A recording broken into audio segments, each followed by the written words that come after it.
দোয়া করার সময় জায়গাগুলো বুঝে দোয়া করতে হবে যে কখন কিভাবে দোয়া করলে দোয়াগুলো কবুল হবে।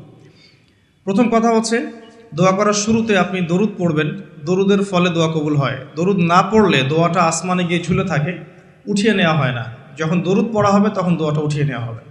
দোয়া করার কিছু টেকনিক আছে যে কিভাবে কি দোয়া করলে কবুল হবে, কখন দোয়া করলে কবুল হবে, এগুলো বুঝে দোয়া করতে হবে।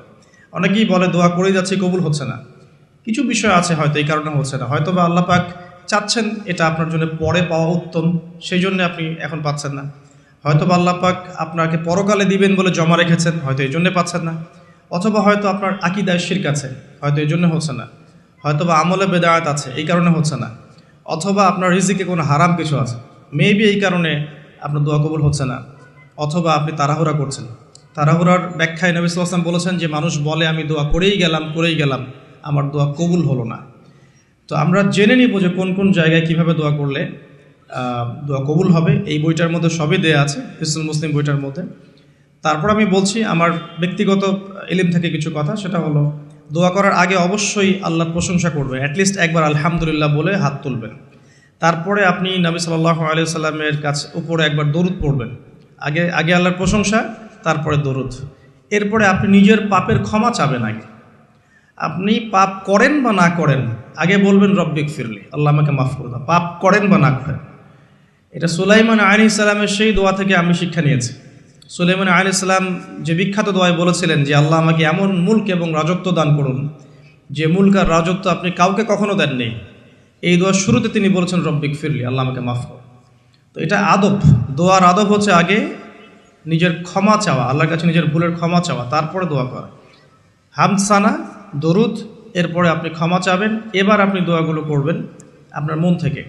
আরবি দোয়া জানা থাকলে আরবিতে দোয়া করবেন, কারণ আপনি আপনার রবের সাথে আরবি দিয়ে কথা বলবেন, এর চেয়ে আসলে গর্বের কী হতে পারে।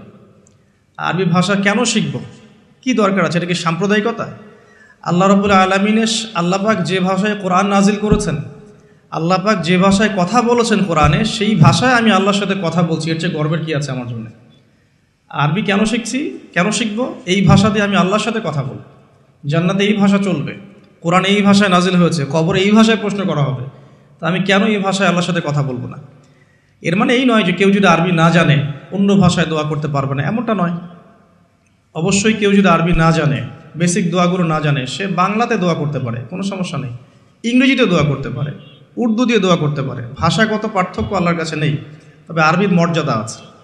আর এটা আমার কাছে গর্বের বিষয় মনে হয় যে আমি আরবি দিয়ে আমার রবের সাথে কথা বলতে পারছি, আমি আরবি দিয়ে কথা বলছি। এবং আরবি দিয়ে দোয়ার ক্ষেত্রে আপনি এত এত ভালো করে মনের ভাব প্রকাশ করতে পারবেন অল্প শব্দে, যেটা হয়তো অন্য কোনো জায়গায় সম্ভব নয়। এরপরেও আমি বলবো যে মাতৃভাষায় মানুষের মনের ভাব প্রকাশের ক্ষেত্রে সহজতা আছে। যদি কেউ আরবি না জানেন, সেক্ষেত্রে মাতৃভাষাতেই বেশি বেশি দোয়া করবেন, চলতে ফিরতে দোয়া করবেন। নির্দিষ্ট সময়েই দোয়া করতে হবে এমন নয়, রোজা রেখে সারাটা দিন যখনই আপনার মন চাচ্ছে, মনের মধ্যে একটা কিছু চাহিদা আসছে, আপনি দোয়া করে ফেলবেন। নবী সাল্লাল্লাহু আলাইহি ওয়াসাল্লাম বলেছেন, যদি তোমাদের কারো জুতার ফিতাও ছিঁড়ে যায়, সে যেন সেই ফিতাটাও আল্লাহর কাছে চেয়ে নেয়। প্রতিটা বিষয় আল্লাহর সাথে শেয়ার করতে হবে। আল্লাহ, আমার চাকরির দরকার, আমার রিজিকের সমস্যা, আমার পারিবারিক সমস্যা, আমার ব্যবসার সমস্যা, আমার ইলম অর্জন করতে চাই, আল্লাহ আমাকে ইলম দান করো। আল্লাহ, আমি শারীরিকভাবে অসুস্থ। বিভিন্ন রকম সমস্যা আমরা জর্জরিত আছি, প্রত্যেক মানুষের কোনো না কোনো সমস্যা আছে। সমস্যা থাক বা না থাক, দোয়া করতেই থাকতে হবে। যে ব্যক্তি সুখের সময় বেশি বেশি দোয়া করে, আল্লাহ পাক দুঃখের সময় তার দোয়া বেশি কবুল করেন, এমনটা হাদিস এসেছে। যে ব্যক্তি সুখের সময় ভালো আছে, এখন আমার ফিজিক্যাল আমি ফিট, এখন আমি আল্লাহ পাকের অসীম নিয়ামতের মধ্যে আছি, বাড়ি গাড়ি টাকা করি, আত্মীয় স্বজন, স্ত্রী সন্তান সবই আছে, আমার কোনো কিছুর অভাব নাই। এরকম সুখের সময় যে ব্যক্তি বেশি বেশি দোয়া করবে, ইস্তেগফার করবে, ক্ষমা চাবে, আল্লাহ পাক দুঃখের সময় সেই বান্দার পাশে থাকবেন ইনশাআল্লাহ।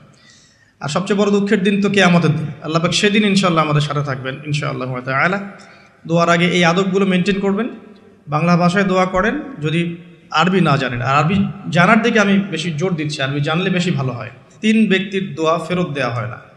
একজন মুসাফির, যে ব্যক্তি সফরের মধ্যে আছে, আল্লাহর কাছে দোয়া করলেই দোয়া কবুল হবে ইনশাআল্লাহ।